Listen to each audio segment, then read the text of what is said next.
ಕೀರ್ತನೆ 29. ಗುಡುಗು ಮಿಂಚಿಗೂ ಒಡೆಯ. ಸುರಪುತ್ರರೇ, ಪ್ರಭುವಿನ ಸ್ತುತಿ ಮಾಡಿರಿ. ಒಲುಮೆ ಮಹಿಮೆ ಅವನದೇ ಎಂದು ಸಾರಿರಿ. ಸ್ತುತಿಸಿರಿ ಆತನ ಶ್ರೀನಾಮ ಮಹಿಮೆಯನ್ನು, ಪೂಜಿಸಿರಿ ಪವಿತ್ರಾಂಬರರಾಗಿ ಆತನನ್ನು. ಪ್ರಭು ಆಸೀನನು ಆಗಸದ ಜಲರಾಶಿಗಳ ಮೇಲೆ, ಪ್ರತಿಭಾಸ್ವರೂಪನಾದ ದೇವನಿದೋ ಗುಡುಗುತ್ತಲೇ. ಆತನಾಡಂಬರ ಧ್ವನಿ ಮೇಘಮಂಡಲದ ಮೇಲೆ. ಪ್ರಭುವಿನ ಧ್ವನಿ ಶಕ್ತಿಯುತ, ಆತನ ಶಬ್ದ ವೈಭವಯುತ.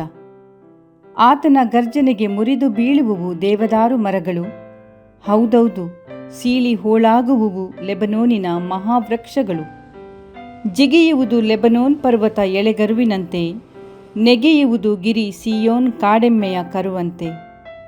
ಆತನ ಮಹಾಗರ್ಜನೆಗೆ ಥಳಥಳಿಸುವುವು ಕೋಲ್ಮಿಂಚುಗಳು, ಕಂಪಿಸುವುದು ಕಾದೇಶ ಅರಣ್ಯ, ಕದಲುವುವು ಕಾಡು ಮೇಡುಗಳು. ಈಯುವುವು ಜಿಂಕೆಗಳು, ನಗ್ನವಾಗುವುವು ವೃಕ್ಷಗಳು. ಜಯ ಜಯ ಘೋಷ ಮಾಡುವರೆಲ್ಲರೂ ಆತನಾಲಯದಳು. ಜಲಪ್ರಳಯದೊಳು ಪ್ರಭು ಆಸೀನನಾಗಿಹನು, ಯುಗ ಯುಗಾಂತರಕ್ಕೂ ಅರಸನಾಗಿ ಆಳುವನು. ಅನುಗ್ರಹಿಸಲಿ ಪ್ರಭು ತನ್ನ ಜನರಿಗೆ ಶಕ್ತಿಯನ್ನು, ದಯಪಾಲಿಸಲಿ ತನ್ನ ಪ್ರಜೆಗೆ ಸುಕ್ಷೇಮವನು.